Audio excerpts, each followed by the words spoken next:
Within a bleak and dismal swamp, hidden beneath its murky waters, lies the headquarters of the most sinister villains of all time. The Legion of Dans. The meeting will come to order. The Legion of Dans is now in session. It is the purpose of the Legion to align our infamous forces against the power of sad collectors and defeat them, leaving us, the rulers of the toy world. To do this, we have gathered together 4 of the most ruthless and happy toy fans on Earth. The noisy Daniel Lynch. The flexible plastic Dan Newman. The pixelated Dan Erdley. Not to mention the wise old elder and insider myself, Daniel Pickett. We are the Legion of Dans. Hello, everyone, and welcome to the Legion of Dans podcast. This is our very first episode. I'm very excited. We've been talking about this forever, and it's finally happening. I am Daniel Pickett, and I have some of my other favorite Dans here with me. We have Pixel Dan Erdley. Hey guys. Say hello. What's going on, everybody? We also have Daniel Lynch. Howdy. And Dan Newman. Hey, folks. So this podcast, it was sort of born out of all these guys do things that I love and am jealous of on the internet. And there's a lot of toy sites and toy news and toy everything out there, and we have been in various Facebook groups together, and I just sort of noticed that they have almost the exact same attitude towards collecting that I do, that they just have a deep-seated love of toys and not a lot of time for the other nonsense.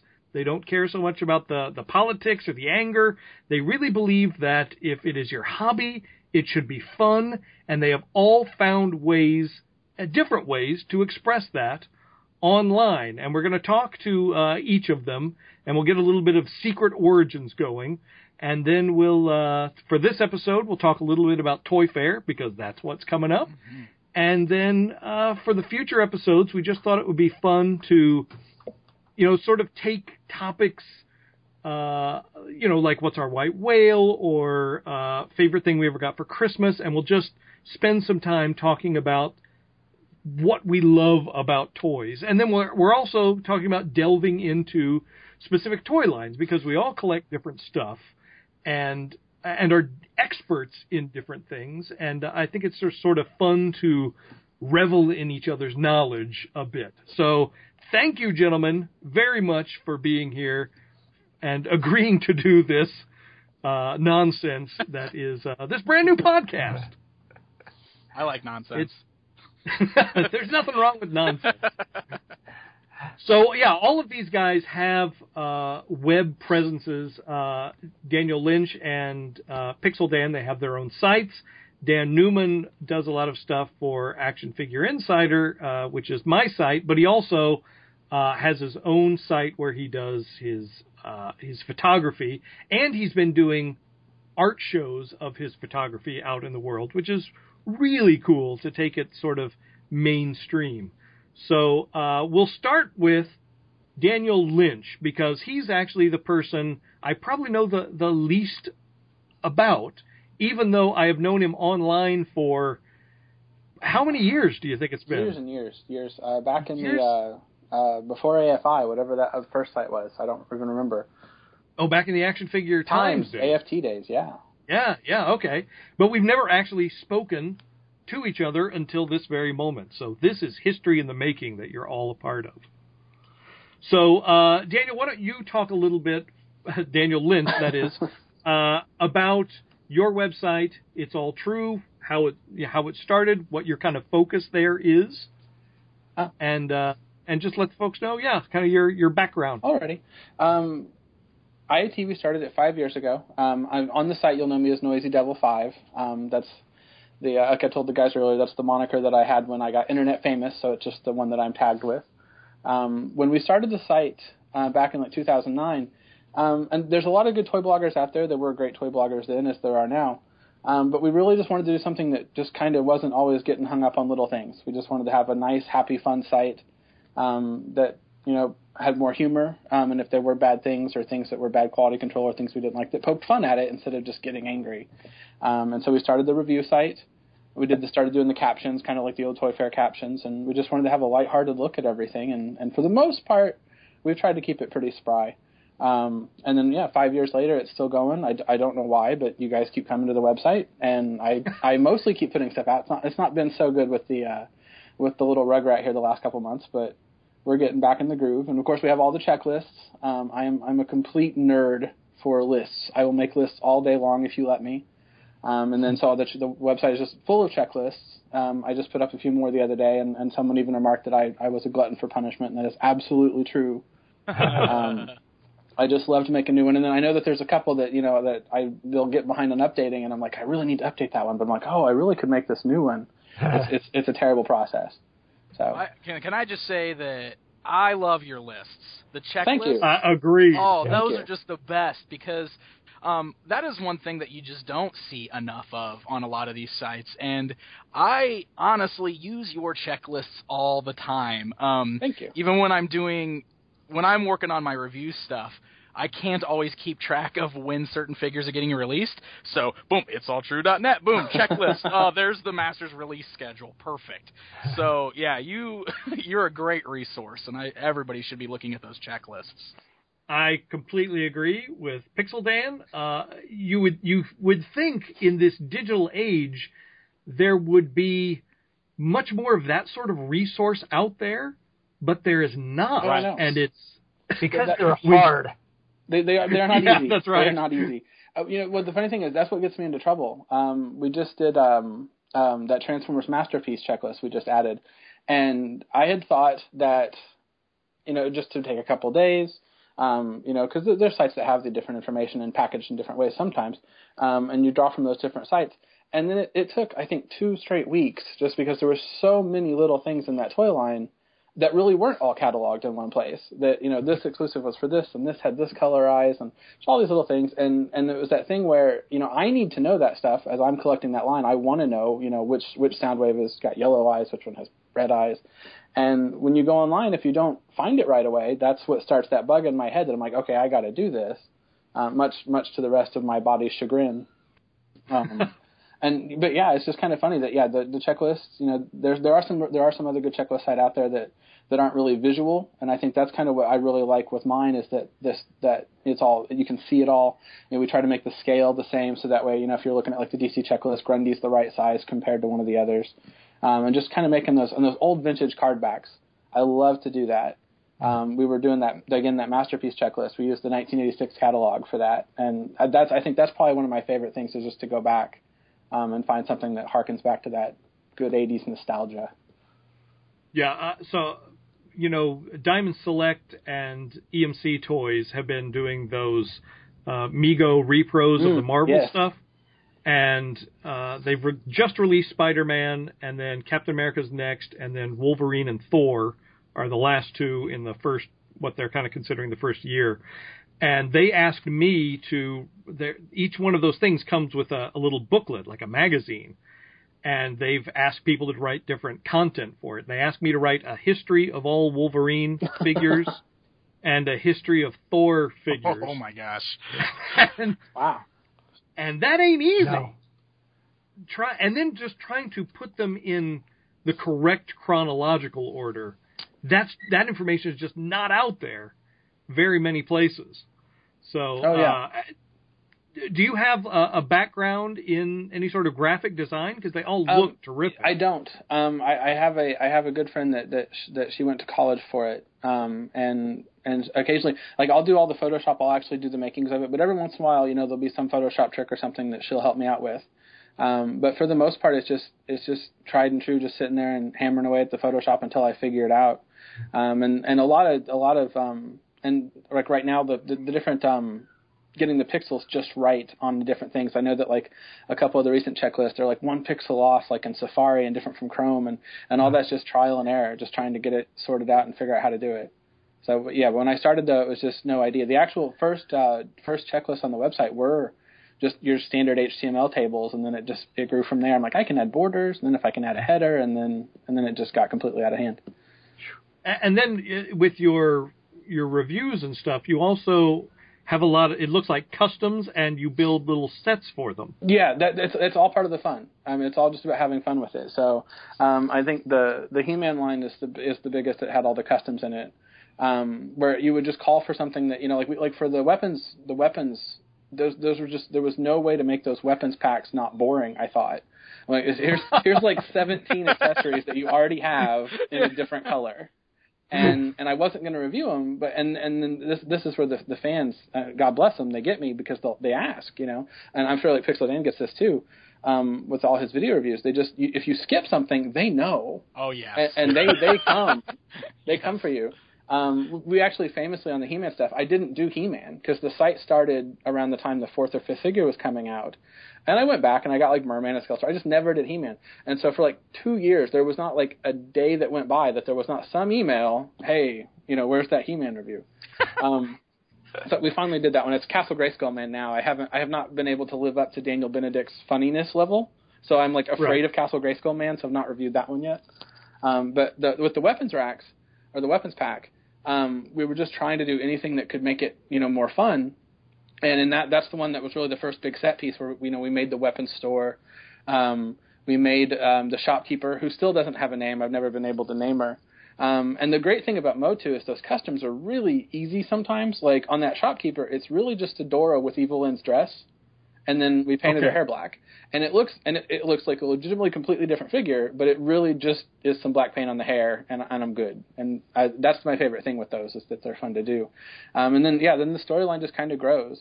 I try to figure out what I'm going to take before I take the pictures, if there's something funny. But the best thing is when you're setting them up and going through and just something just clicks right there, and you're like, no, I got to do this instead. Mm-hmm. That is my favorite thing. That's really great. So tell me where you grew up, what was your childhood like, and kind of what kind of kid were you? I was a quiet kid, which is why it's funny that I have the noisy moniker. It doesn't really apply. I'm from Joplin, Missouri. Well, I was born in Texas, but my whole family's from Joplin. They went to Texas for like 3 months, and that just happened to be the 3 months where I was born. So I could claim Texas as my birth state. And then we've lived in Missouri pretty much the whole time, just right here in Joplin, down in the southwest corner, not too far from your stopping grounds, Daniel Pickett, whichever Pickett. And it's going to be a lot of that. There is. And it was just kind of one of those things we had. My parents they were really kind of I say feast or famine, but it's not famine in a bad way. They really wanted me to have really good birthdays and Christmases. So all year long I would hear the word no. And what would happen is we would go to the store and they would like superpowers like Penguin and Joker or something, like, and then they're like, no. I'm like, okay, so all year long.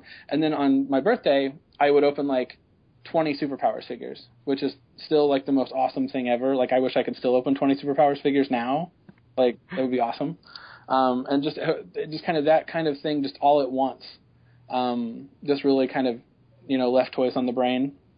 Right. The like another Defensor and Bruticus, the two giants. We got all 10 of those Transformers at once on one day, and I always remember that day because that was the very first time that I didn't go back to sleep after we opened all the presents. Because everyone always, like, okay, it's 6 o'clock in the morning.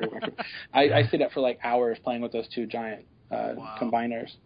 And then the other big childhood thing was when I was 9. I like to talk about this on the website. It's the Great Flood. When I was 9, and so this is kind of a gross story, so you might want to cover your ears. The city of Joplin had an incident, and they ended up flooding my house with raw sewage. Oh. So everything in the entire house, 2 inches deep of raw sewage. And I was not a clean kid back in those days. So just any toy on the ground, it was gone basically after that. Because they weren't going to clean anything or bleach anything. They just got rid of it, and they should have, And so pretty much all of my childhood stuff is washed out. Like my Superpowers collection I have now, it's mostly brought back as an adult because there's only 1 or 2 that weren't on the floor that day. And I kind of... Were you guys home when that happened? We were not home. They were at work and I was at school. I was the first one home, so I always have that telltale squishy sound when I walked in the door. I'll never forget it. And I thought it was oil because what did I know? I'm like, why is the house covered in oil? And but I always kind of tag just losing that wholesale amount of stuff all at once. As just kind of a thing where maybe my collection addiction kind of got started, where you're like, okay, that was traumatic. And then just, it's been slowly reaccumulated from there. Wow. Well, Dan, Pixel Dan, you just had a flood in your basement as an adult, right? I was going to say I am not fond of the word flood, so No. that was a particularly sad story. Yeah, we just had I already had like some bad incidents with flooding, and the thing that was so ironic about mine is I just finished a basement remodel where we put in a waterproofing system and got everything nice and perfect and pretty, and we had carpet installed.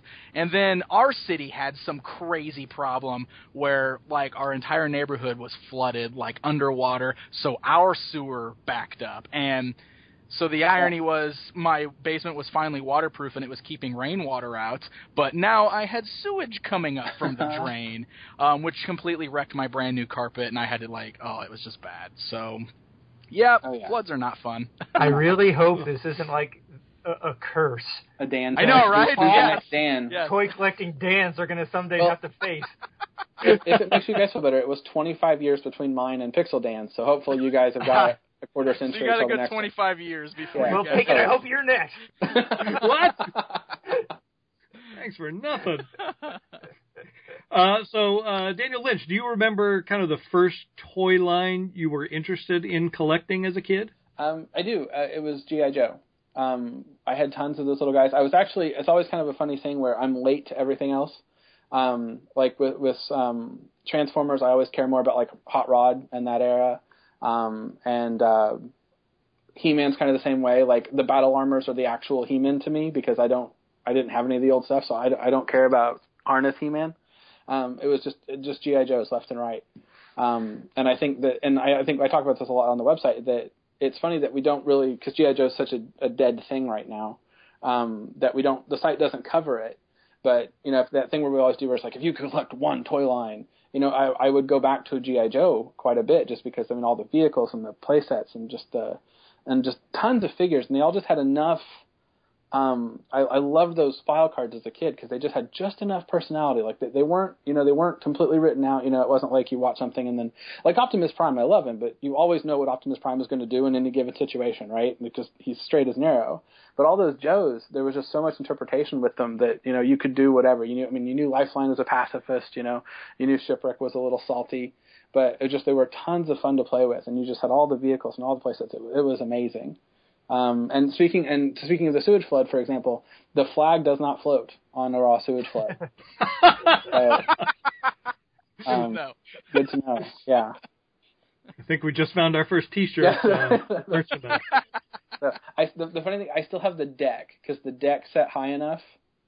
But wow. but my parents, because I think it sounds like they spent a lot of money, but I think it was only like $60 back in the day, which was a ton of money in 1980 to spend on your kid.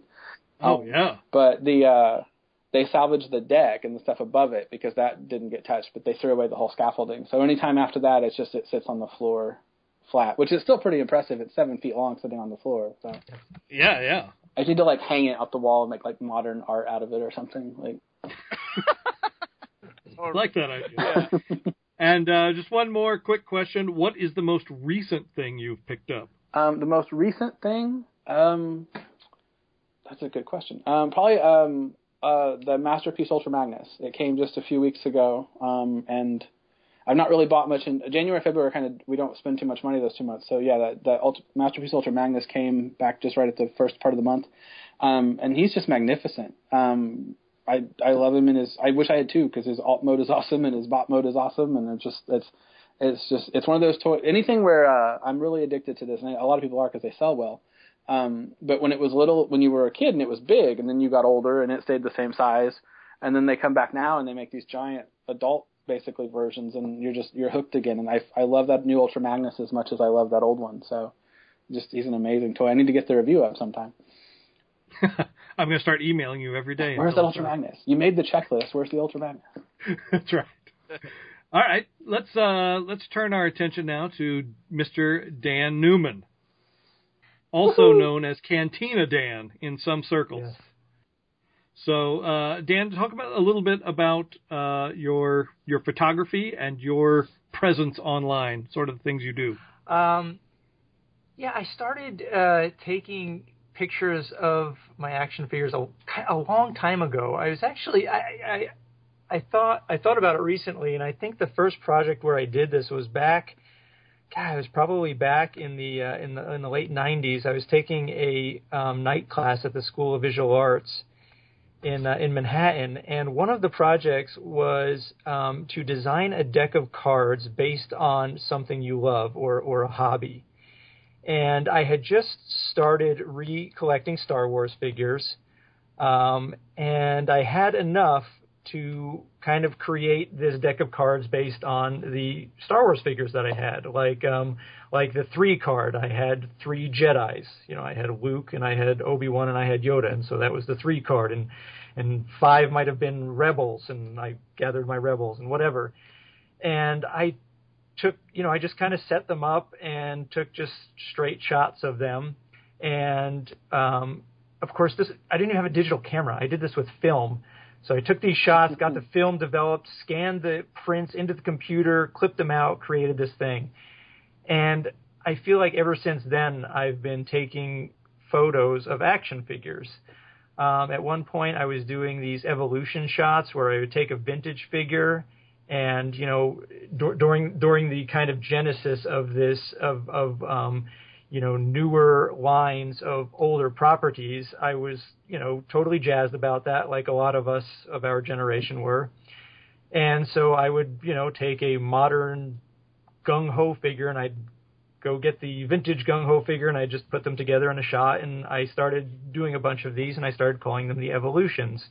And on Action Figure Insider, I did a few blogs where I kind of adopted this persona of an action figure anthropologist, and wrote these quirky blogs about kind of in like field guide language, talked about how action figures are evolving from the vintage to the modern.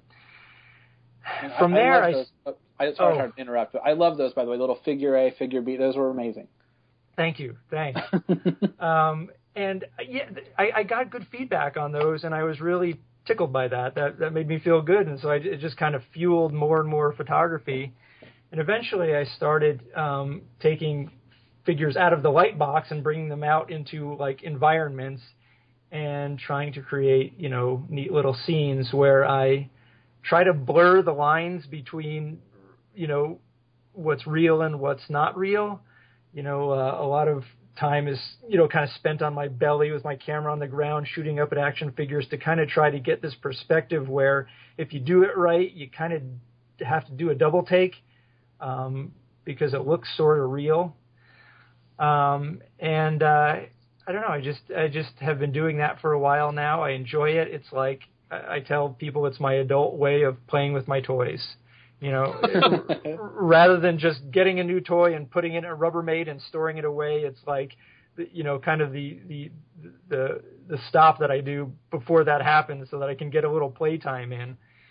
I think all of us are kind of on the same page as far as having like these really memorable childhoods where toys were just a huge part of it. And now with my 5-year-old stepson, I watch him, and when he's playing with toys, like, kids are able to enter this imaginative space that I don't think adults can quite recapture.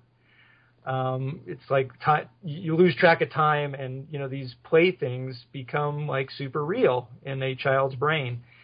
Yep. And so just with my photos, I try to kind of recapture a little bit of that magic that children can kind of can kind of obtain when they're playing with their toys. And your most recent one that you posted is the Catwoman, the later years, right? Yes. Which was pretty amazing. Yeah, those old 8-inch Megos really are fun to photograph, and I think a lot of people have figured that out. Everybody from Toy Fair, Twisted Toy Fair Theater on, and yeah, I had a Grandma Walton figure because Mego made a line of Walton's figures back in the day, and I just happened to think, wouldn't it be funny to dress her up in the Catwoman outfit and put her in this like kind of super old farty like grandma living room with a ton of cats and call it Catwoman Her Later Years. But you are a graphic designer by day. Yes. And you have found a lot of ways to incorporate toys into that work too. I try. Only so much. I feel like I'm always on the verge of being fired every time I suggest to my boss that we do a creative direction that involves toys. He's kind of humored me to a point, but like I could see it in his eyes. Not another toy direction. So we've known each other since the Raving Toy Maniac days, pre-AFI. Oh, the old RTM. And then you were one of the first mods on AFI, but I still, we would see each other at Comic-Con every year and just kind of say hi. Right. But I always felt you were kind of shy. And it would just kind of be this thing where we'd see each other once or twice and go, oh, hey, oh, hi. And then finally, it was probably 7 years ago. Yeah, at least. I was there with my girlfriend, who is now my wife, and she was like, "Who's that guy?" I'm like, "Oh, well, he's one of the the mods and stuff." And I go, "I think he wants to hang out." I was like, "Why do you say that?" And I go, "Well, just kind of the way he's, it seems like he has more to say." I'm like, so she goes, "Why don't we just all go to dinner together?" And I'm like, okay, I mean, we're going to dinner anyway, let's ask him. And we had dinner with you. What a historic suggestion that turned out to be. Yeah. This very podcast right now. Yes. Yeah. And, the more we sort of talked, it was like, why have we just been orbiting around each other for so long? We have so much of the same just ideas and loves. Yeah. And that sort of thing. So that's the secret origin of Cantina, Dan and I. But Danny, why don't you tell people where you grew up, what your childhood was like, and kind of what kind of kid you were? Sure. I grew up in West Milford, New Jersey. I don't still live in New Jersey. I live in Phoenix now, but I spent, I grew up and was raised there, New Jersey. Yeah, I was, a Saturday morning cartoon kid. I had an older brother and a younger sister, but we were just all far apart enough in years that we didn't play together much or get along together at all. And so I spent just countless endless hours just by myself in our basement playing with my toys. I gravitated to action figures, very early on. And I do think that's a thing, not every kid was an action figure kid. There's some kids that are die-cast car kids, but sometimes there's crossover, but I was definitely an action figure kid. And I was 5 years old in the spring of '77, so was completely, enamored with Star Wars. But even pre-Star Wars, I have pretty vivid memories of lots of cool Mego toys, 8-inch, World's Greatest Superheroes, and 3 3/4 inch, comic action heroes and pocket heroes. Star Wars figures eventually transitioned to G.I. Joe figures. I recall very clearly the day I walked into a Bradley's department store and wandered over to the toy section and saw G.I. Joe for the first time and just stopped dead in my tracks and just stared, just looked up and stared. And the same thing happened when He-Man and Masters of the Universe came out. I walked into I think a KB toy store in a mall, and the entire end cap was that first series of He-Man, and I just stood there with my jaw on the floor, just staring. And so it was all of these main action figure lines with all of the weird, quirky ones, scattered in between.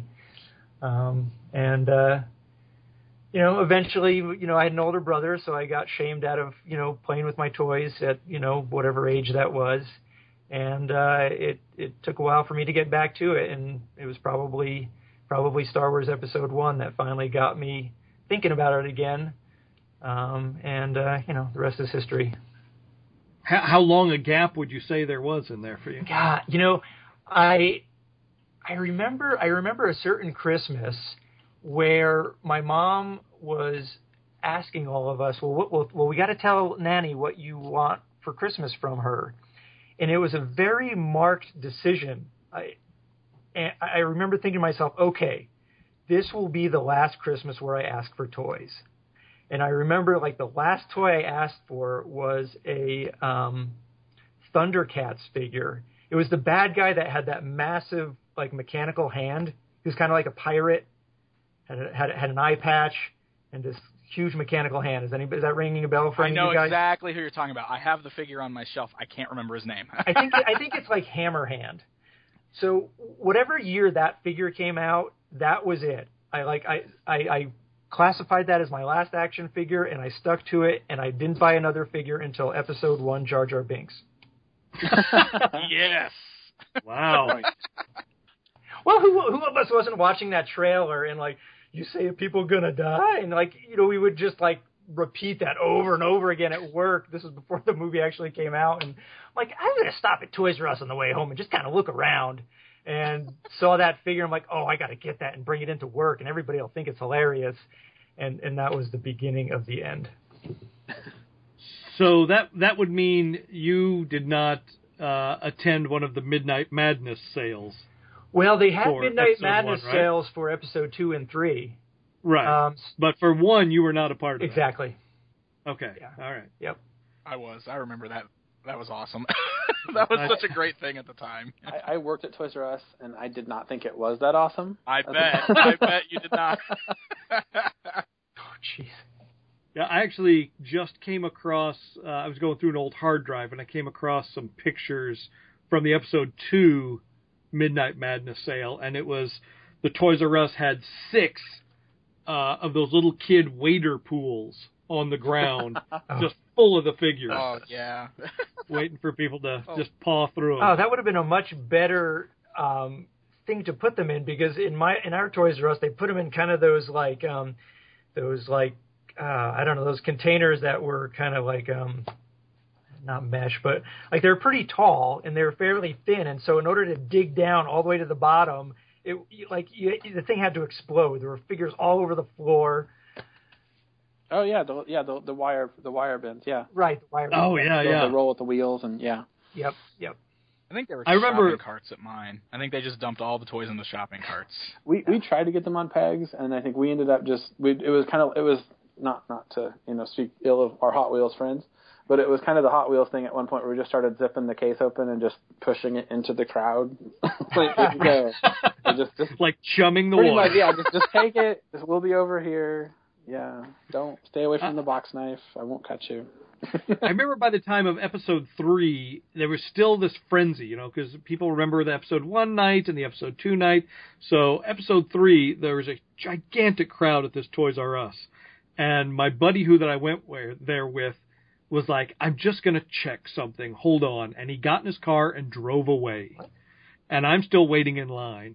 And he came back and he goes, the Walmart up the street has everything set out perfectly. They've just got caution tape across it, and there's no one there. Oh yeah, that's how I did the Episode 2 night. I remember going to Walmart instead of Toys R Us because they did the same thing.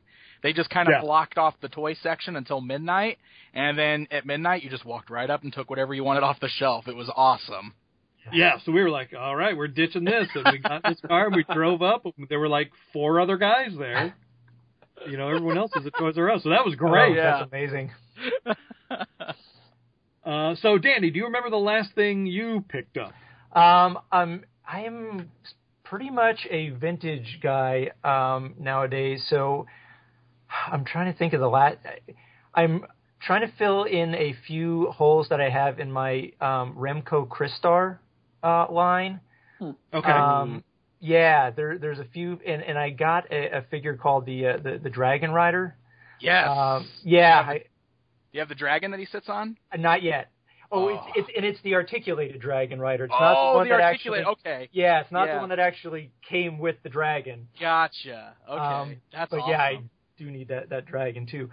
So I got that, and I also got a couple fun customs recently. There's a guy who goes by the name of Junkfed. And he has been making some really cool custom action figures lately, and they're pretty much built out of other vintage figures. So there's a huge draw for me. One of the first ones he did was called the Spock Trooper, and he took a vintage Stormtrooper Kenner, and then he took a vintage Mego Star Trek Spock figure, motion picture, and he combined them, and he painted the torso of the Stormtrooper blue, like Spock's shirt, and the pants and the legs black, and he put this Spock head on it, and it was just amazing. I thought it was one of the greatest kind of mashups I'd seen. And so he's gone on and he's done a few more since then, and the most recent one is called the Kirk Trooper, which has like this slash across the armor, across his chest, and anyway, that just came recently too. So, and he always does a fun thing. I've got a couple of his stuff too, but he decorates the box. He hand draws little cartoons on your box that he ships it. It's amazing. It's half. Well, I don't want to say that, but it's half the reason why I get these. I'm just looking forward to his box art. I cut them out and I hang them up in my cubicle at work. They're fun. That's cool. Awesome. Yeah, that's awesome. I love it. So just going back real quick to Daniel Lynch, was there ever a gap in your collecting, like Danny mentioned in his? There definitely was. I would say preteen to early teen. Actually, I wouldn't even, probably a little bit earlier than that, maybe like 11 to 12. Where I just I don't really have a good reason. It just kind of did fade away for a little bit. And then the Cursed Playmate Star Trek line came in, and I loved, and my parents like Star Trek, so they hooked me on it, no problem. And that Playmates line was just, I still love that line. They're kind of soft sculpts. They're like 4.5 inches tall, and they all have V crotches and stuff. But it was just an amazing toy line, and they just made so many different people that got me right back into it. So it was just a really brief baseball period there for a couple of years before I was like 13 or so. The sports period. Yeah, the sports period. The baseball. I have all the baseball cards from those years because the collecting thing didn't go away. Okay, all right. So, and then right back into toys after that. I really actually, the funny thing is when I came back like after the Star Trek stuff, and I was kind of like, hey, toys are cool again. I always remember going back to Superpowers, because it all goes back to Superpowers. Just going through the boxes and just finding, picking out apparently the very last time I played was I shoved all of the capes inside of Luther's armor, which I don't know why I would have done that. And so it was just, I always have that vivid thing of like finding those. I'm like, I found his armor, and I was like, hey, and then I'm like, there's Superman's cape, and there's Batman's cape, and I had lost Batman in the flood, and I lost Martian Manhunter's cape in the flood. So when I found Batman's cape, I was so overjoyed at like 13 or 14 at the time that I gave Batman's cape to Martian Manhunter. And to this day, that's still what is up on that shelf. It's Martian Manhunter with Batman's cape. So. Oh, nice. I love that. One quick fun story about Danny's field guides. One year we made, when I say we, I mean Danny, made a T-shirt for AFI that was going to be like our Comic-Con shirt. Oh, jeez. And it was the field guide to action figures, and it was a drawing that Danny did of the Superpower Cyborg. And just, it had like his Latin name and stuff like that. And we put it up on the site, and I think there was time enough for both Danny and I to order one before we got the cease and desist letter from Warner Brothers. Oh, wow. Saying that is our character, and Danny cannot plagiarize our field guide to action figures. As if that existed? Like they didn't even know that part was made up. Yeah. It was crazy. I mean, it was a line drawing of a vintage Kenner action figure that happened to be Cyborg. And even the type that I used was like this super scripty, like handwritten font. You could barely read that it said Victor Stone or whatever. But man, they had somebody there looking for that. Yeah, that was crazy. So there's only 2 of those shirts in existence that I know of. And the Field Guide to Action Figures has yet to actually be published, but in Warner Brothers' mind, it exists. It's there. It exists. Yeah, and we plagiarized it. So, it's funny because a couple of years ago at Toy Fair, I was at one of my appointments, and this group walked in, and a guy walked up to me and said, "Oh, you're Daniel from Action Figure Insider." And I go, "Yeah, I am." He goes, "Oh, love your site." And I go, "Oh, great, thanks." And he hands me his card, and he's like the vice president of merchandising at Warner Brothers. It's like, oh, that's why they knew right away. Did you ask him when that Field Guide was coming out? Yeah. I did not, but I should. Hey, new friend, thanks for throwing me under the bus. Thank you. Enjoy your t-shirts. So let's move on now to Pixel Dan. I don't know as much about your history. It feels like you're maybe kind of the second generation of toy bloggers. Would you say that's true, Dan? Yeah, I kind of do feel like that. I've definitely been around for all of the online toy stuff, but I was just a guy on a forum for years and years and years. I used to go under the handle Mandalorian 30 everywhere I was, and a lot of there's still several people who call me that because they've made the connection and know that was me, which is funny. Right.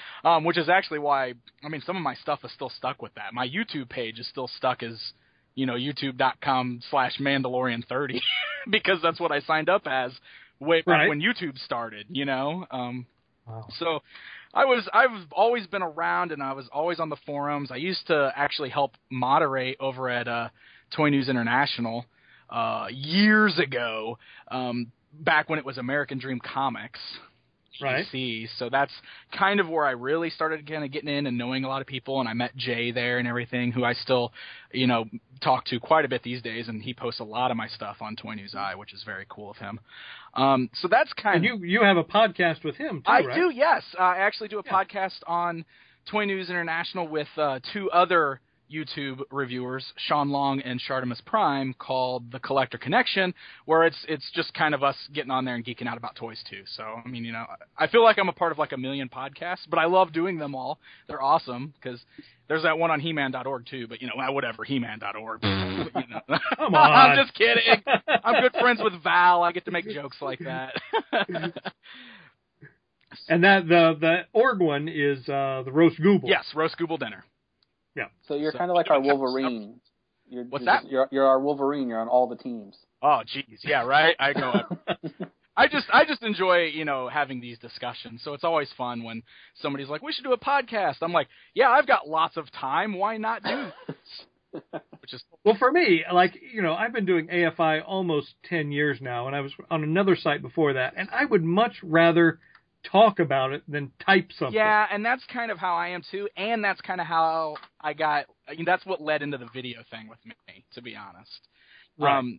Because I always knew that I wanted to kind of make my mark on this whole toy thing, so to speak. I wanted to do something and I wanted to be involved.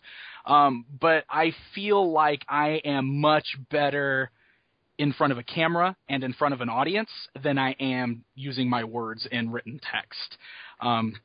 I feel like I have a pretty outgoing personality, and I like being in front of people, and I've kind of, I've always been told I'm charismatic and everything. So that's what made me decide to do the video thing. I'm like, I'm going to do this. I'm going to give this a shot and see what happens. And I kind of just did it for fun because I wanted to see if I could do it. And I had things that I was passionate about that I wanted to talk about and share with others. I never imagined it would turn into what it is now. It's just pretty awesome. Yeah, that's great. So talk a little bit about that, like what you do. I'm sure most people that are listening to this probably know you, but just in case. Yeah. So, well, I kind of started doing it, let's see, it's been like 7 years now. I think it was like 2007 or so when I started. So, almost 8 years, I guess. And what made me do it is because there was just this big rise in people doing video game reviews on YouTube. It really kind of became this thing, and I don't know if any of you guys pay any attention to the video game stuff online at all, or if you've ever heard of like the Angry Video Game Nerd. He's super popular. Yep. So I caught his videos way back when he was first started to do that, and I thought that was just really fun and different and unique, and this was kind of like the dawn of people creating their own content, making the things that they wanted to see and watch on their own on YouTube. And I just thought that was really cool, and that's what really gave me the motivation to go, all right, I can do that, I want to do that, but I got to find a way to make it my own thing. So I like toys, and I kind of want to do something where I talk about toys. And that's kind of where I pieced together my first series of videos called From Pixels to Plastic, which was a series that focused solely on toys that were based on video games. And I did that because I kind of wanted to mesh my way into all those video game content that was out there on YouTube, but make my own thing and talk about the toys, and I was going to let all those guys review the video games. I wanted to do something different than all of them. And that is also the origin of my name, by the way. Pixel Dan comes from that series there, From Pixels to Plastic. Because one day I was sitting there recording, and I was like, I cannot just be calling myself Mandalorian 30 in these videos. That sounds silly.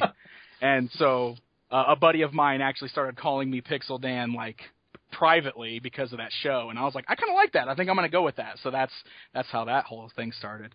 But yeah, it just kind of evolved from there. I decided, I like He-Man a lot. I'm going to start talking about He-Man toys, and I did a couple videos where I did almost sort of what Danny Newman was talking about with the evolution thing. I did a series called The Many Versions of He-Man, where I just compared all the different He-Man variants that had ever been released in every version of Masters of the Universe. And then I did one about Skeletor like that. And then all of a sudden Mattel announces this Masters of the Universe Classics line, and I got really excited. So I got King Grayskull, and I did my first ever standalone review of one figure. I reviewed King Grayskull, and I put it up, and I got a huge response, and that's when Mattel contacted me. And they said, hey, Pixel Dan, we like that. Would you like to do this for us, or would you like? Can we start sending you product to do this? And I was like, yes, that sounds awesome, because I had never had any experience doing anything like that before, and I was totally blown away that I caught the attention like that. And I got to give props to Val, too. He was a big help because he also liked that video so much that he front paged it on He-Man.org, which I thought was such a big deal. I mean, it was a big deal back then. I was so blown away that I was getting that kind of attention for this fun video that I did. And then it just kind of, from there, it just really skyrocketed, I started doing stuff. Mattel was sending me the figures, and next thing you know, I was just like, I'm just going to review everything because I collect so many different toys, and I love toys, and I want to talk about them. So it just really blew up, and now I just do reviews constantly. But I love it. It's such a fun thing. And I just crossed the 100,000 subscriber threshold, which blows my mind. Congratulations. Thank you very much. Very nice. I was just looking at all my stats. My videos have been viewed more than 60 million times, which is crazy. So it's really, really cool. And it's become another full-time job for me because I have a day job too. And then I do this, which I consider this another full-time job because of how much time I spend doing it. Yeah. Plus, I think we all relate to that. Yeah, absolutely. Yeah. Plus, we all got the kids thing going on, or I have a 1-year-old, which has added a whole new element of difficulty to, finding time to do things. But I still really, really enjoy it, and I'm pretty honored to be in the position that I am doing this. It's just so much fun. Yeah, that's we'll probably talk about that in kind of a future episode. It's strange, that idea that just putting yourself out there and the people that respond to it globally is really humbling and just kind of mind blowing, especially for those of us that lived in a pre-internet era. Right. Absolutely. Absolutely. Yeah. I think that'd be a fun topic. I'm going to write that down. Do it. So, Pixel Dan, tell us a little bit about where you grew up, what your childhood was like, and what kind of kid you were. Yeah, so born and raised here in Springfield, Illinois. I'm still here today, right there in the Midwest, capital of Illinois. Woo! Been here my whole life. I probably am the youngest, I think, of this bunch right here. I was born in '82, so my childhood spanned the '80s and the '90s. But I grew up as a huge Masters of the Universe kid. I think that's pretty, anybody could look at me and know that for certain. But that was definitely the first toy line or property that I really latched onto, even though, like, He-Man started the same year I was born. The Filmation cartoon kicked in right as I was the right age to start watching it. Right. So that's what introduced me to the property was the cartoon, and then I had all the toys because my mom was awesome.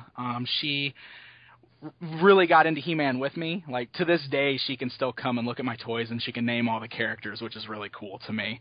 That's impressive. Yeah, she loved it, She was really a big part of my collecting, and it's always funny because I know my dad used to, like, yell at her all the time for spoiling me, and it's totally her fault that I'm a collector now, but it's also her fault that I'm doing this review thing now, So she's got... I can thank her, definitely. She played a big part in this. But she used to always take me to Toys R Us and buy me new He-Man figures, and I still remember when she took me to see Secret of the Sword in the movie theater.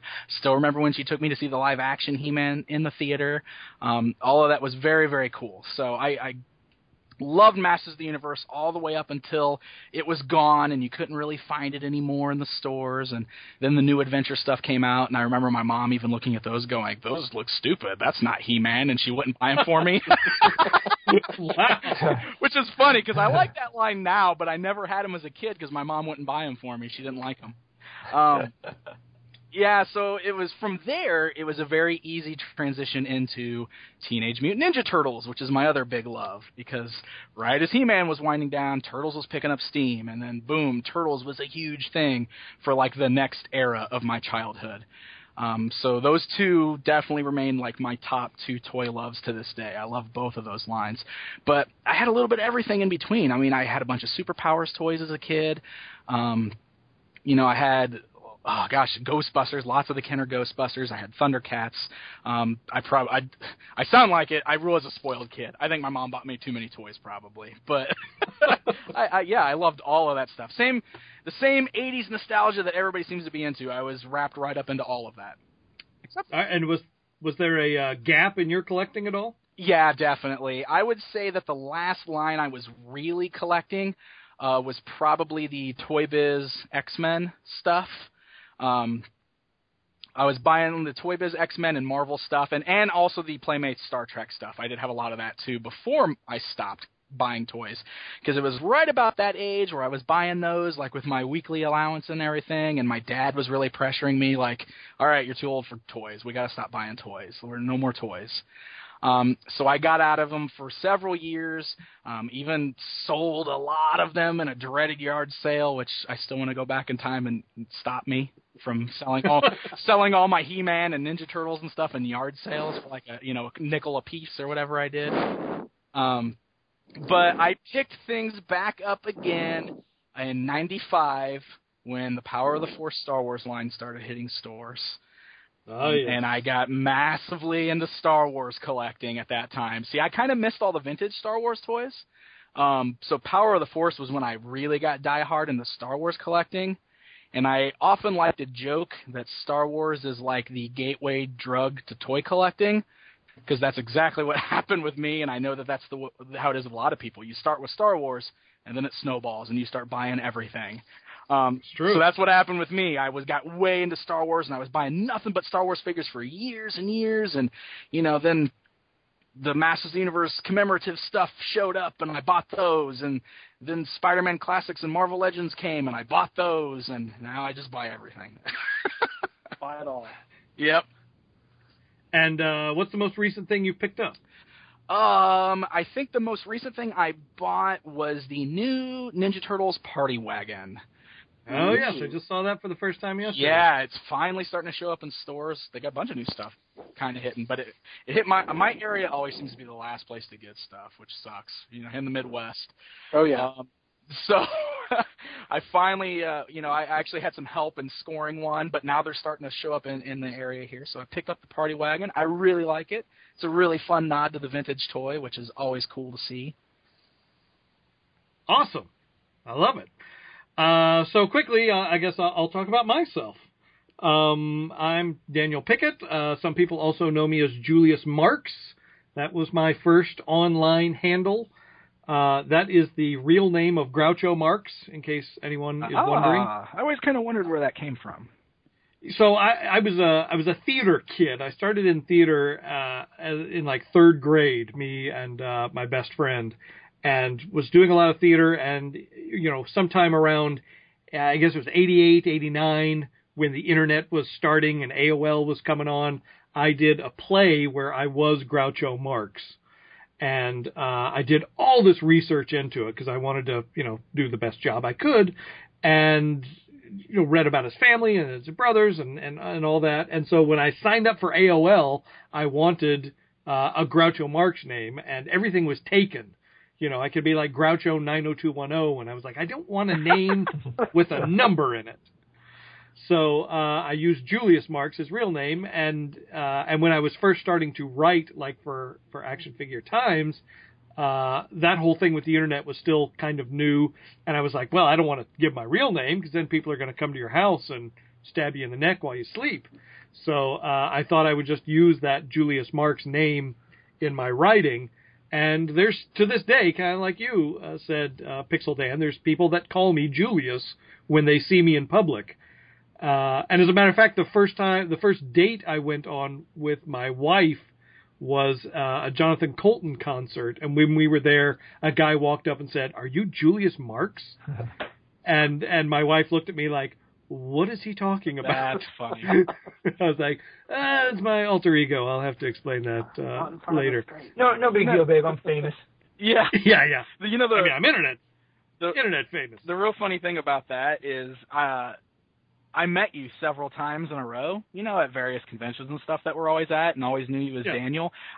It took me like 3 or 4 times of meeting you before I pieced together that Daniel Pickett and Julius Marx were the same guy. That's right. He's 2 different people. I don't know why. It's just one of those things that I was like, oh, I'm dumb. I'm an idiot. That's his online name. Got it. The magic of the internet. Yeah. And I mentioned Action Figure Insider is my site, and it's going to celebrate its 10-year anniversary in April, which is, a lot of, thanks. I'm the oldest of all of us. I'm the old man of the group. So my first line that I really collected was the Mego World's Greatest Superheroes, when those guys came out. And I had so much. I was kind of spoiled like you were, Pixel Dan. I had so much stuff from that Mego universe. The vehicles, like the vans. I had mostly DC, but I also had a bunch of Marvel. I put it all on 2 shelves in our playroom and called it the Batman Museum. and I charged the neighbor kids like 25 cents to come in and see it. What? That's amazing. Yeah, I've got a great picture of me standing next to the display of it that my brother took. That was a lot of fun. That's an old school checklist. That's right. Exactly. Yeah. That's exactly right. But of course, I was the perfect age for Star Wars. Once that hit, I was an absolute sucker for that. I remember using the back of the card as a checklist, and really if I didn't have that figure, I'm on the prowl, and I'm letting my grandparents know. I'm letting my anyone that this is what I'm looking for, so that this would be complete.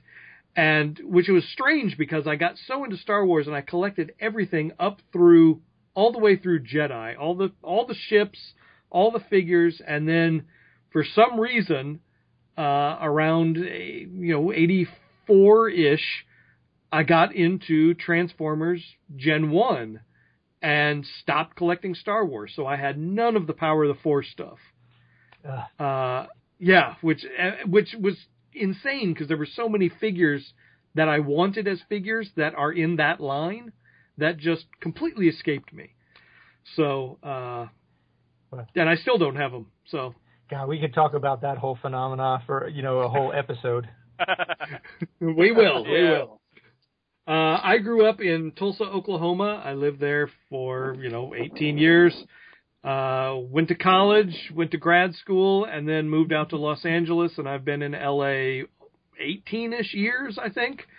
And I'm still out here. So, childhood was, I was the child of two teachers. Had one older brother, and, my parents were really good about, buying me toys. I remember I had, like I said, the Mego, the Star Wars, the Shogun Warriors.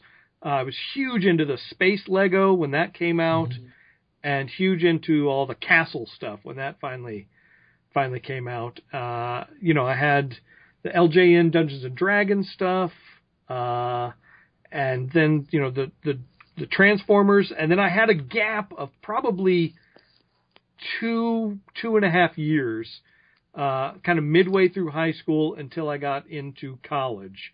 I graduated high school in 89, and, that was the year the Batman movie came out. And the next year is when, the Toy Biz stuff for that came out.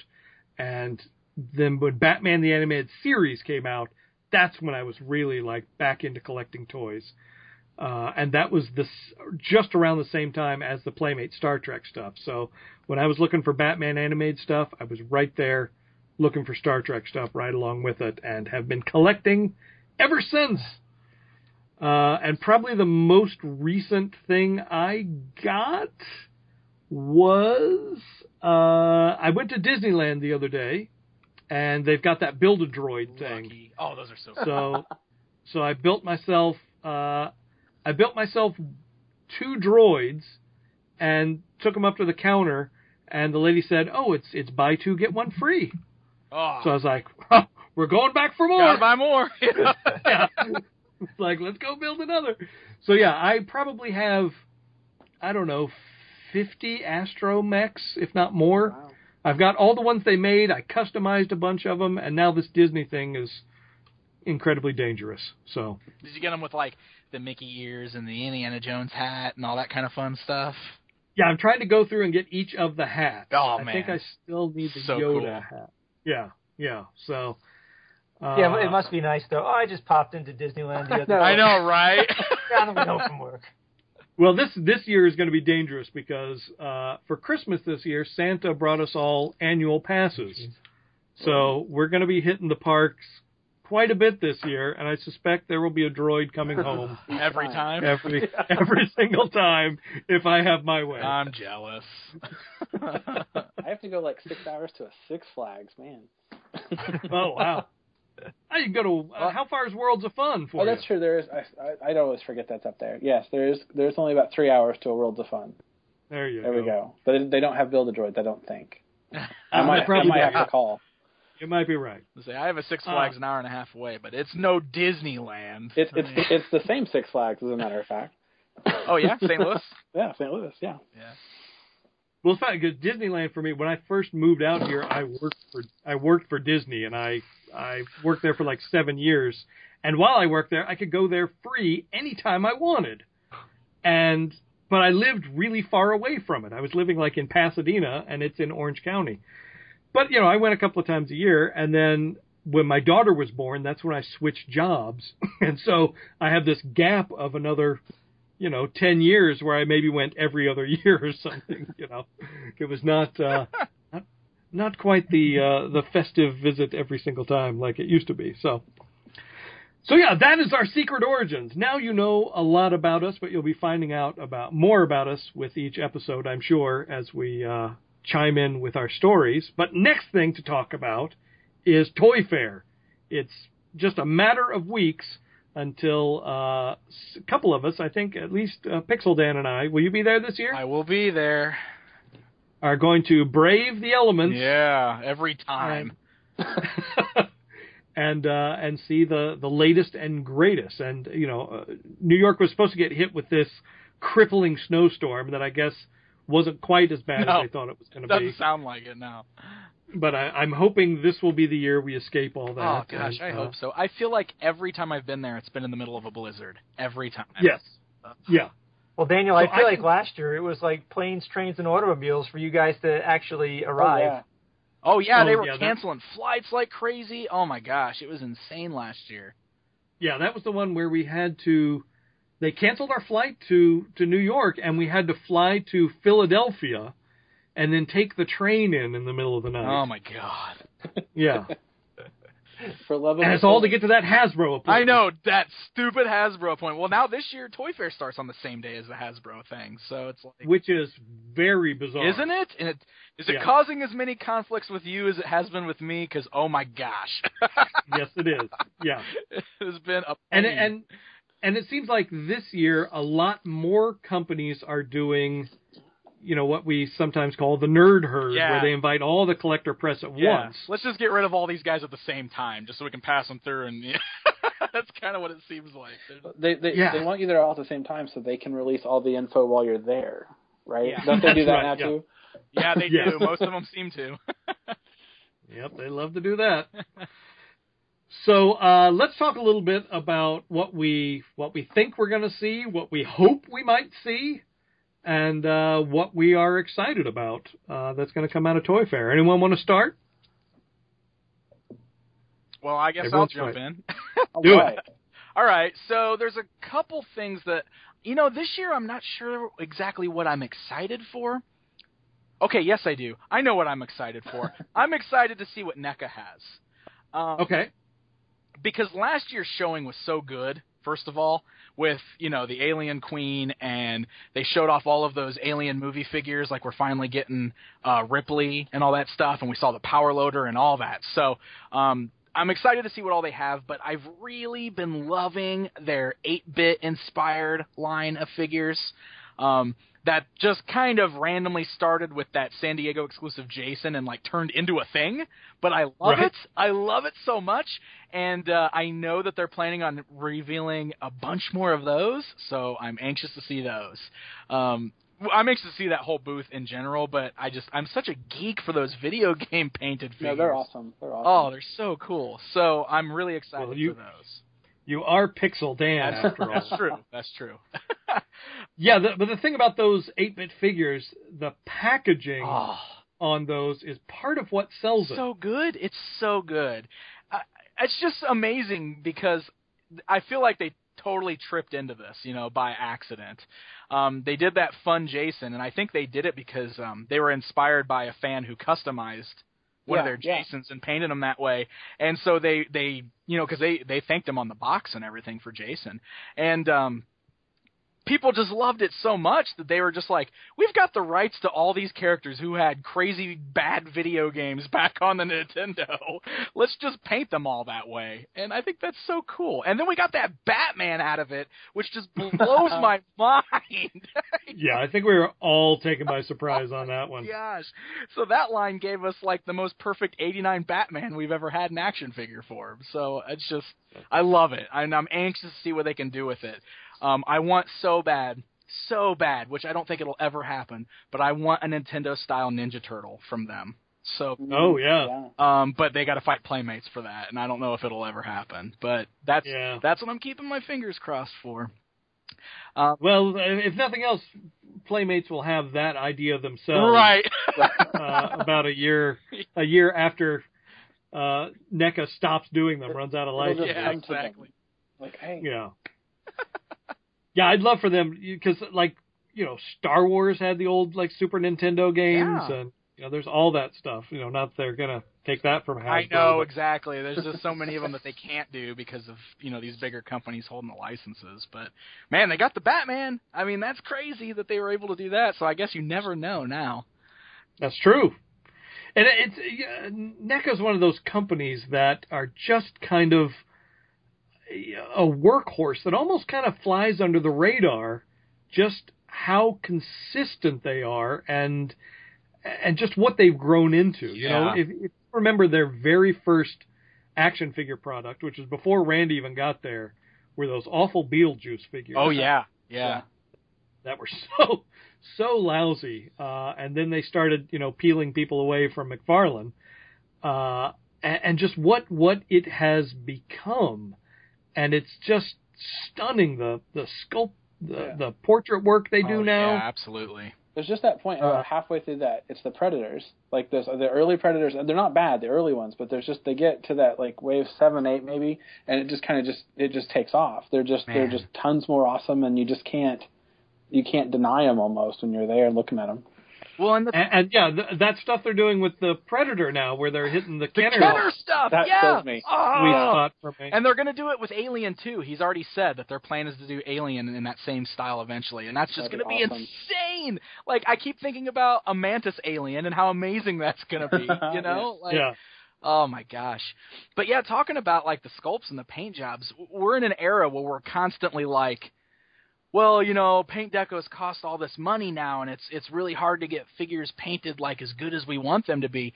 But it always blows my mind to see how NECA can still sell a figure for $18.99 in the stores and just have these amazing paint jobs. That Elder Predator that they just came out with is insane with the paint deco. Oh my god. So it's just, they're so cool. I just really love the stuff that they're putting out. It's funny because, like, I was in the store yesterday. I was at a Target and saw the Ninja Turtle wave that just came out with the Mystic versions of them. I'm still trying to track all those down. But yes, the Mystic Turtle. And there's almost no paint on them whatsoever. I know. Everything is sculpted plastic. It's cast in the color that it's supposed to be. I know, and this is that kind of thing where you're like, well, they're keeping them at that $8 price point, so I guess I understand that because they're actually some of the cheapest action figures you can buy right now. But yeah, man, you look at them and you see all those unpainted details, and it kind of makes you go, oh man, these are such great sculpts. They could look so much cooler if they were all painted, you know? Yeah. But the nice thing is, you know, they are keeping most of the variants cartoon specific. I like that a lot, and that episode that the Mystic Turtles are from was so cool. So yeah, these are great. That is something else I'm looking forward to at Toy Fair. I am anxious to see what Playmates has for us because I'm a huge Turtles fan. I've really been loving this new line. If anything, man, the kids are so into it, and that makes me so happy. Just seeing kids being excited about Turtles, you know, that's awesome. It tugs at my heartstrings a little bit. So I want to. Are you tiptoeing back in and getting the Mutations versions? Oh yeah, you talking about the mix and match ones, or yeah, I've got them all. I've got all the mix and match ones. All right. I know I'm a sucker for it. I'm all in with Turtles, so I'm kind of getting everything, and it's just so popular right now too. So I feel like it's important for me to cover it, you know, like and. I have a genuine passion for the product, so it's very easy for me to cover. Right. I have that giant Michelangelo standing down here in my toy room staring at me right now, so. Oh, that's right. Yeah. Well, I wonder if we'll see some more of those large figures. Oh, my gosh, I know. I don't know what I'm going to do if they're like, here's the other 3 in giant format, because it's like, well, I have to have those, right? Right. I have to complete the team, but where am I going to put those? No. Well, the great thing is the shell's open. You can put other toys inside them. I do like that. Yeah, it's like a toy box. He's a big toy box. He's a big toy box. That's right. That's right. All right. So, like Danny Newman, I know you mostly do vintage stuff, Right. but are you suckered into the retro thing that's going on right now? Yeah, I am. Oh, like the reaction stuff and everything? Yeah, I am a 3 3/4 guy anyway, vintage, and so this stuff is just it's right up my alley. It's especially things like when Super 7 did the Alien line, because that was special because it was a line that almost existed, right? And it didn't, and so you have heartbreak over that, knowing like what could have been. Right. And then like all of this amazing work went into bringing it back to life and making it a reality. And it was such a huge thing, and that kind of like opened the floodgates to now this whole scene of kind of 3 3/4 inch retro style figures. And so now Funko is inundating us with the reaction line. And recently, we've got some announcements as to what we're going to be seeing in 2015. And, some of that stuff, like, it's such a range that you'd be hard pressed to be like super jazzed about every one. Like I'm not super into Big Trouble in Little China, but then like last week or whenever it was that we saw those figures, I was like, oh my God, those are amazing looking. It's almost, it's like leaps and bounds from that first wave of figures. Not to say that those were bad, but there were some hit and miss. But then just seeing these Big Trouble in Little China figures, I can't help but be super stoked about all of these other lines that are coming. Dark Crystal. Yep. Dark Crystal. Yeah, I was just going to say that. Like Alien is another vintage 3 3/4 line that almost existed, but then didn't. And some of the figures and some of the beasts that were slated to come back in the day were so cool. That, to now know that Funko is working on this, and there's a good chance, I believe, that they may be very close to these, original prototypes that we have images of. So I don't know, any of that stuff that we may potentially be seeing, I'm jazzed about. Sweet. Because we came close to Dark Crystal a couple of times. Yeah. There was that original line, and then like the Plan B guys got the license. Right. And made a couple of statues, and they were going to make figures, and then NECA got the license, and I think NECA just did a Skeksis, right? Yeah, I think that's what I got, was the Skeksis, yeah. And then there was the one of like June Planning or whatever did like the big dolls of the Gelflings. Yeah. Right. But this will be the first line. And they look so neat. They do. Yeah. I'm really excited for those. I've bought a few of the reaction stuff. Like, I was really excited about the concept of that line. And like Danny was saying with the Alien stuff, that was just amazing just because of what they were. Like, it was a line we were supposed to have, and it was finally happening. So I was all on board with that. But yeah, it does feel like some of like the first couple that came out were like, they were hit or miss. Some of them were neat. I thought that they did really great with like the monsters, like the Universal monsters were very cool. Yeah, they look awesome. But I got the Rocketeer, and I don't know, I don't like him without the helmet on. You got to have the helmet on. A lot of those figures that kind of shared that basic starting buck, I'm like so on. But then there were like other lines that required completely unique sculpting, like the Nightmare Before Christmas figures. Right. And those are really, really good. Yeah. So I look at some of them. So like as I'm looking at these lists of upcoming lines, I'm like trying to figure out which ones are going to be kind of based on that kind of standard buck, and which ones are going to have to be completely new sculpts. Right. I feel the same way. The ones that were like less humanoid are their best ones for sure. Yeah.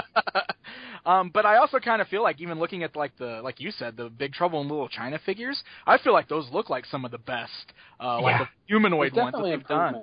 Yeah, improvement. They're kind of a shape to them. Like those early ones were kind of they were more triangle shaped instead of the old classic boxy. And then the monsters and the newer stuff, they've gotten back to that rectangle. They look more squared off, and they evoke that vintage thing a lot better now. These newer releases than those. Yeah, that's a good way of putting it. And there's some that I'm really curious about, like Gremlins and in E.T. and stuff. I'm just kind of curious how they're going to treat some of that. Yeah, how small can they be? Yeah, right. Yeah. Are they going to be multi-packs or? That would be awesome. Just a pack like filled with Mogwai. Yeah. A centimeter tall. Yeah. Yeah, that's the question. Are they going to be in scale to each other? How does that work? We just don't know yet. Yeah, and also some of their legacy stuff, their 6-inch line that Funko's doing. Legacy Rocketeer. Can't wait to see the Rocketeer. Yeah, that's one they've been kind of telling us about since last Toy Fair, so I'm excited to see what he's going to look like. Ever since someone had to go show me that slide of the Legendary Comic Book Heroes one. Yeah. I don't know who you're talking about.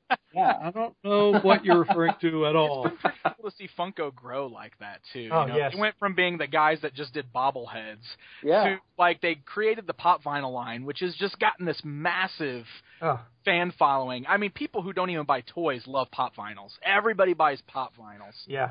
Which is so neat just because they have so many licenses and they can do so many things all in that same style. and then all of a sudden they start throwing action figures at us. It's pretty amazing to see how far they've come. Yeah. And plus, there's been those 2 new announcements of that sort of team-up thing they're doing with Vinyl Sugar that they're calling like their independent line. So they're doing, what were the 2 they're doing? They're doing the Dorbs. Right. They're doing the Dorbs and then the Vinyl Idols. Yeah, that was the other one. And so the Vinyl Idols, as far as I know, we've only kind of seen a preview of 3, the Ghostbuster, the Big Lebowski, and Doc Brown. I'm not sure if we've seen any more beyond that, but I'm super curious to see who else falls in that line. Yeah. Cool. Me too. Yeah, and of course, you guys know that I also collect Aquaman stuff. Yeah. So anytime there's like in the Dorbs line, we saw like Batgirl. So I'm like, oh, is there going to be a Dorbs Aquaman? Well, the way they described it as updated Fisher-Price Little People, like that can't help but kind of draw me in. That sounds great. That's cool.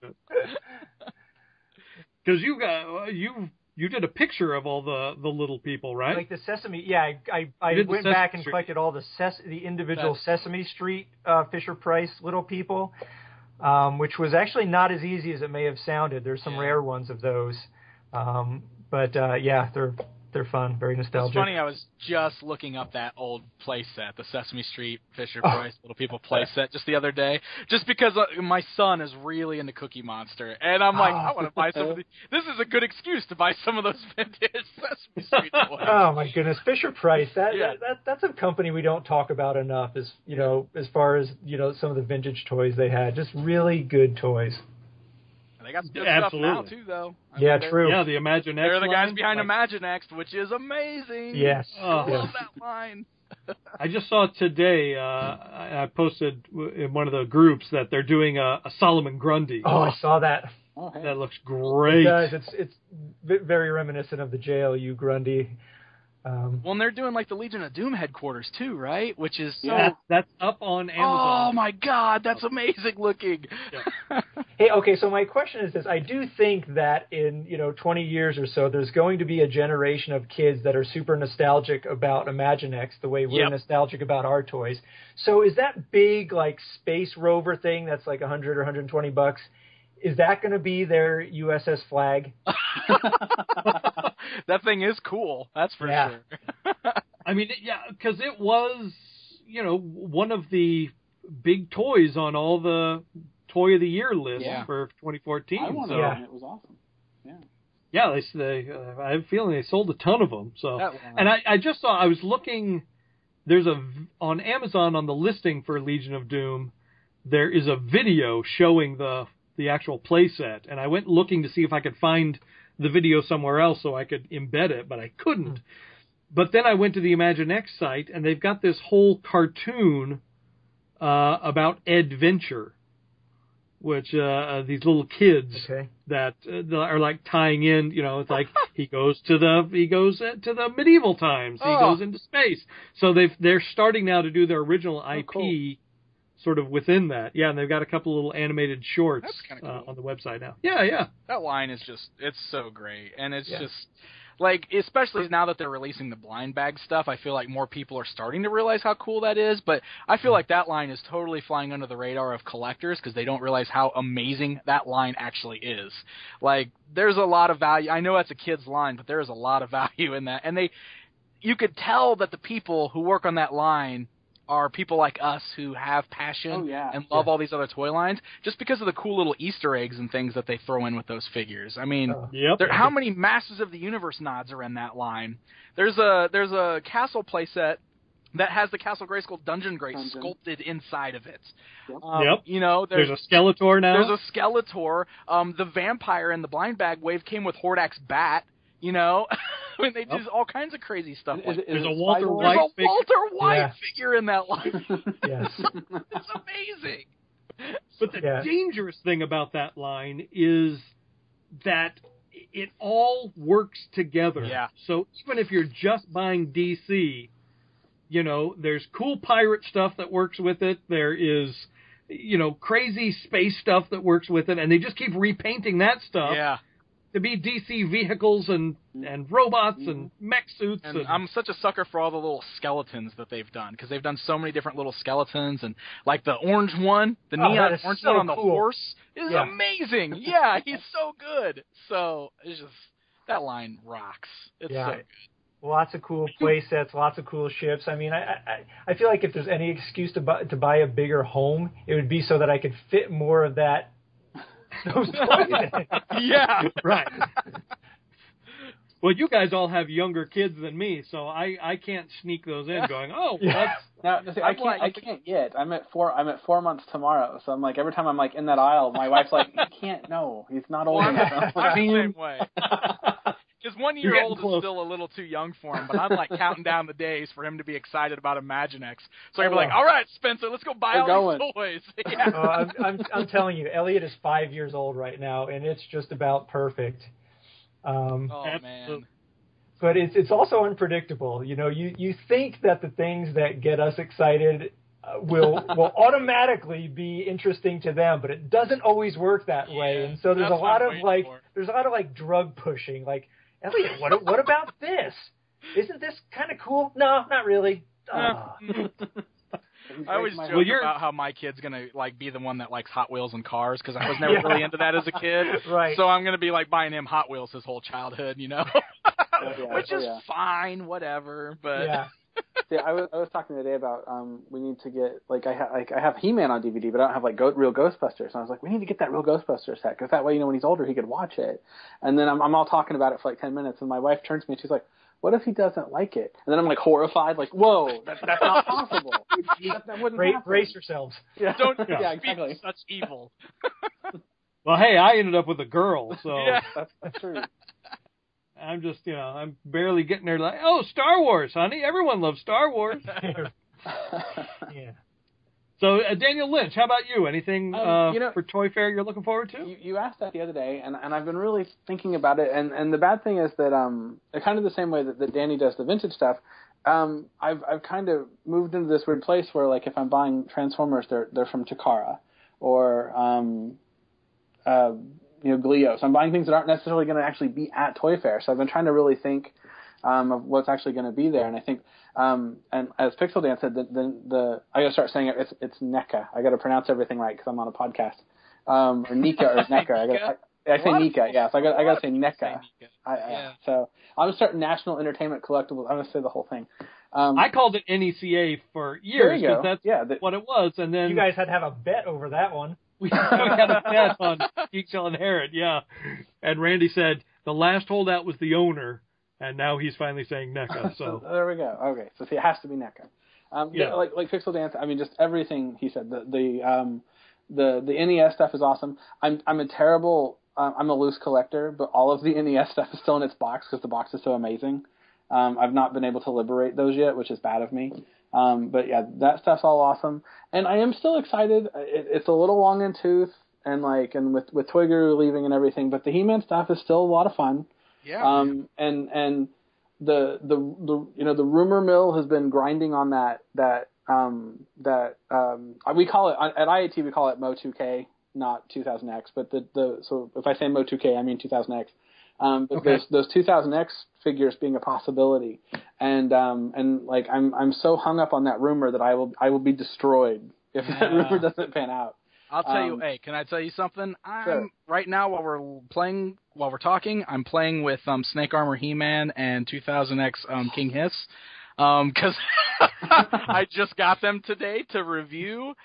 They're amazing, and it's just so happy to see. I'm so happy to see these styles in the line, and I'm with you, man. I want more of this. I forgive you for already having them.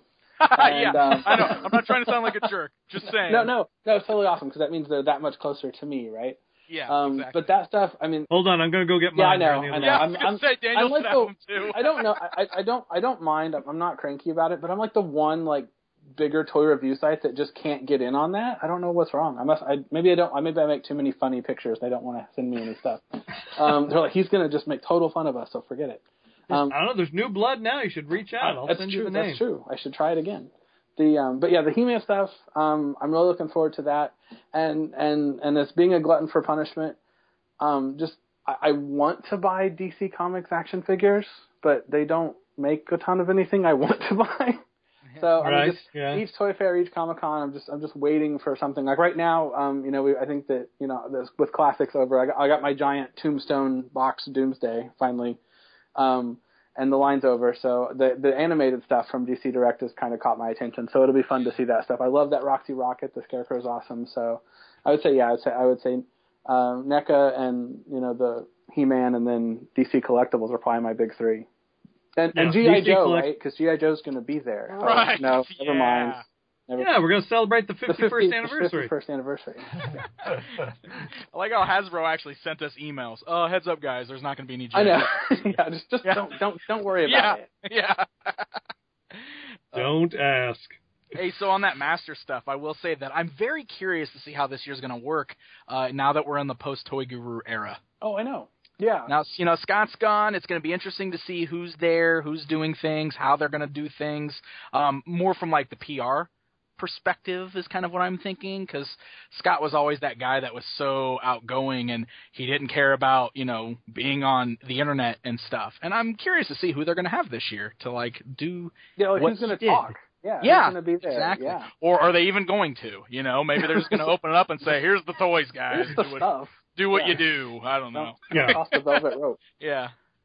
Well, yeah, that'll be interesting too, just because when Scott moved over to be totally Matty Collector, then the retail team just went underground. Oh Right. yeah.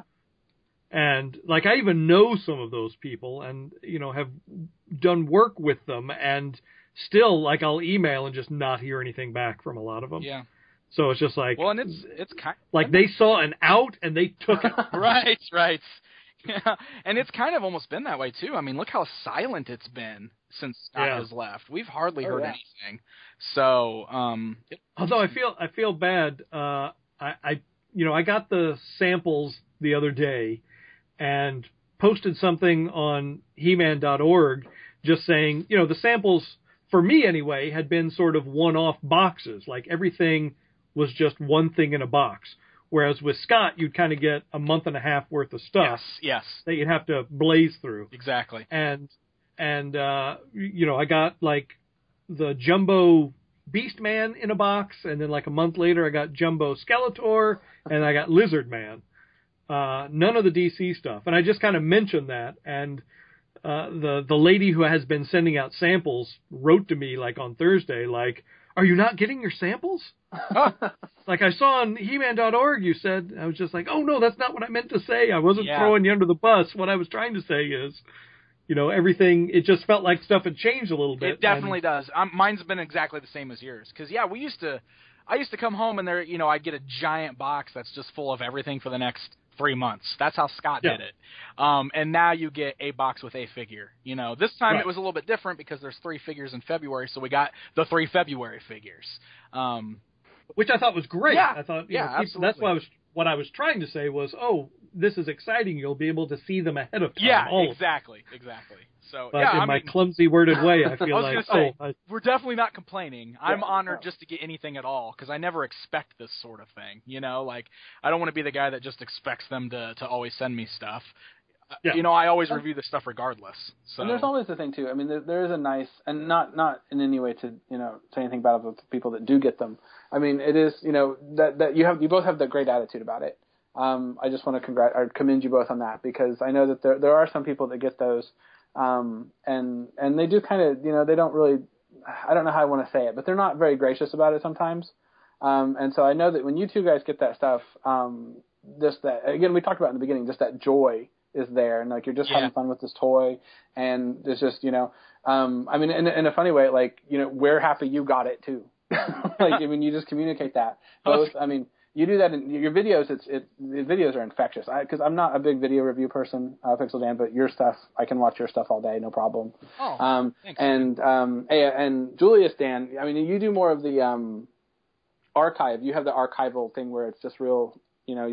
But seeing you talk about it in other places, like on different forums and in the groups that we're both in, I get that same thing from you too. So I do appreciate that from both of you.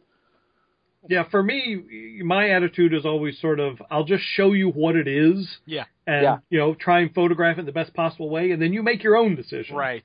I don't have to impose my whatever, if there's something really janky, I'll say, oh, well, the one I got has this weird thing. But, I kind of leave that up to other people. So I kind of always say I do features as opposed to reviews. Yeah, that's right. Stuff. Yeah.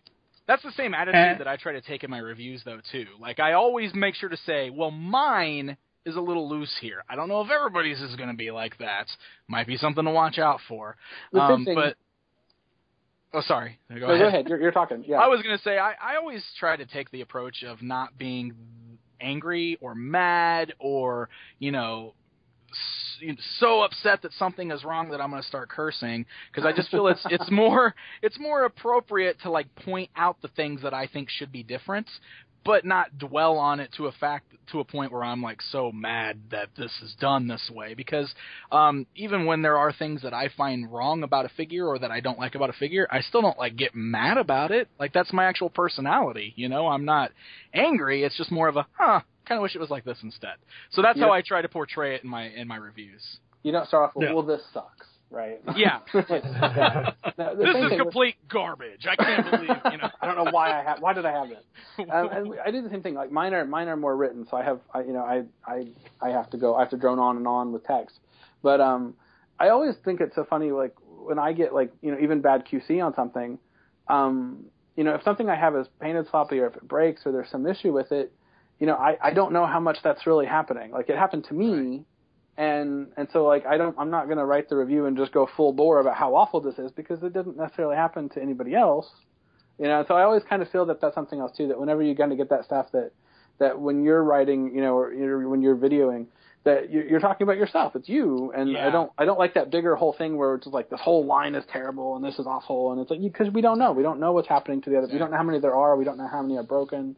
It's just a weird thing to me that when they get into that mode of just overall, like, this is terrible. Well, it's funny too, because that is the way that I present it, like that this is what's wrong with mine. It may not be with everybody's, but I still oftentimes do get people who comment and say, well, mine's not like that. Mine's fine. Why did you even bring that up? And it's like, well, because it was wrong with mine, so that's why I brought it up. And then on the flip side, I get people going, mine's terrible, it snapped in half, and this and that. Well, that didn't happen to mine. So I'm sorry that happened to yours. Exactly. But how was I supposed to know that was going to happen to somebody else's, So it's like, either way, everybody kind of looks at it with their own perspective. Everybody has their own perspective, absolutely. Yeah. Another interesting thing at Toy Fair this year is, for the first time, the Four Horsemen are going to have an actual booth. That's true. Yes. Oh, wow. As opposed to they usually do that sort of art show reveal thing at Toy Tokyo. So this will be a little bit different. So it'll be curious to see how they're working that. I mean, are they trying to get Four Horsemen stuff into retail? I don't know. That'd be pretty cool. It would be awesome. Yeah. But I know we've also got the Mystic Legions Kickstarter is about ready to get going, so Toy Fair is going to be the perfect time for them to promote that. Yep. So yeah, just seeing that sort of thing, and so there's always some of those smaller companies that show up for the first time. Like last year, the Loyal Subjects, that was the first time I had seen those guys. Mm-hmm. Casual Friday was there. Icon Heroes came out. So seeing kind of what's going on from some of those other things. And even like Kotobukiya announced kind of a different thing the other day with those little Gotham. Yeah, they're doing the minifigures thing. Oh, those things look great. Oh, they're so cool. Those are awesome. Yeah. Those things are adorable. But that's a completely different kind of line than anything they've done before. Right. So now, are those sort of things surprises going to be painted, or are they solid color? I think they're going to be solid color, like a lot of those little rubber guys toys. Yeah. The Transformers decoys. The old stuff. Oh, that's great. Yeah. So, and Mezco too, they just announced like Gigantor and just weird stuff like that. Like all those surprises are always a lot of fun. And there's all that buzz about Thundercats with them too. Like, I don't know, are they just continuing their giant line, or are they doing something new with Thundercats? I mean, there's been a lot of buzz with that too, so... And then there's... go ahead. I had heard that that was sort of misworded and we're not Because necessarily my seeing? assumption is that they're just continuing with the giant figures. Which might be, yeah. Yeah. I know they've been trying to get what's the female, the Kitty? Chitara or That's the one. yeah, that's the one. Kitty. Sorry, my Thundercats part of my brain just. I didn't know either, so it's all good. That's why we bring good. Pixel Dan. That's right. That's right. And then there's always, those companies like Bluefin and Square Enix that always just surprises you with stuff. Yeah. So, and that's the good thing. I mean, that's actually. I mean, I know like we have the things that we're talking about that we do want to see, but I think surprises are the best, aren't they? Like when just something comes up, and you just actually we mentioned earlier that it wasn't a Toy Fair thing, but that the '89 Batman from NECA. Yeah. You're just like all of a sudden it's just like, oh, this is a thing, and you're gonna get it like in a week. And you're just like, oh my god. Yeah. It was fast, wasn't it? There's a couple interesting 2015 movies that maybe you guys know, but I'm not sure if anybody has the license for yet, and if we're going to see anything like the Pixels movie that's coming out this summer. I'm curious to see if there's going to be, a toy line associated with that. Right, that'd be a good one. Oh my goodness, yeah, for sure. I was sort of wondering if that movie Chappie is going to have any toys with it. I sort of had a hunch that maybe there was going to be some toys for Chappie, but that's coming out in a month, and I don't know that we've seen anything for that yet.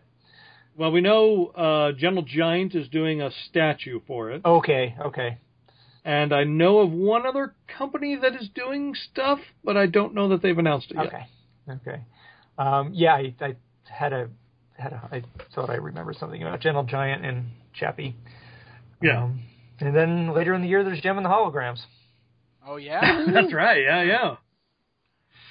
Which, that will have to be Hasbro Yeah, right. Sure. doing that. Right. But we haven't seen any... We've seen, like, one sort of teaser piece of artwork out of that, right? For Gem and the Holograms? Yeah, Didn't they do... Not even sure. I don't think we've seen any footage or anything. No, I don't think I so. think Yeah. Was it the poster with like the silhouettes or something like that? Yeah. Like really flat. Yeah. Yeah.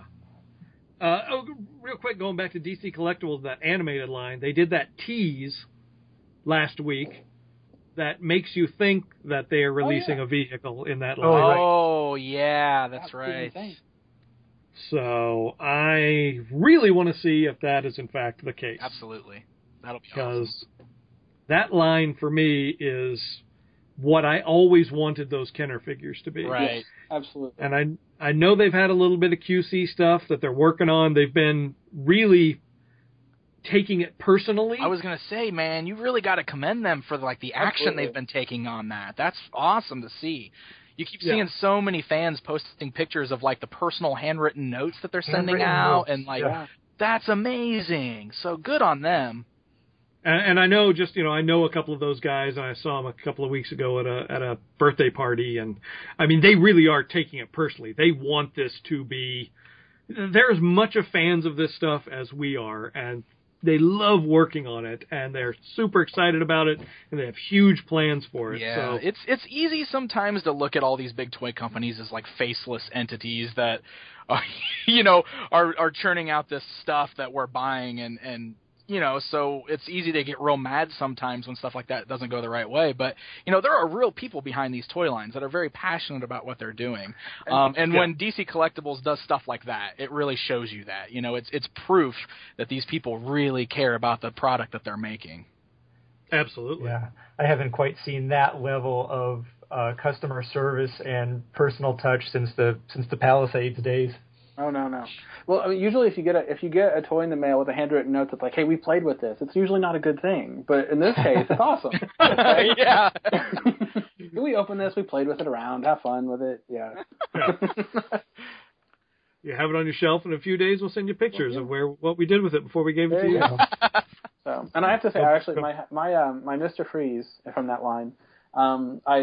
Living dangerously. I have my shelf's probably maybe almost 6 feet tall, maybe not quite. And I'm really happy with them. They're awesome. So I put them on the top because I'm like, these are cool.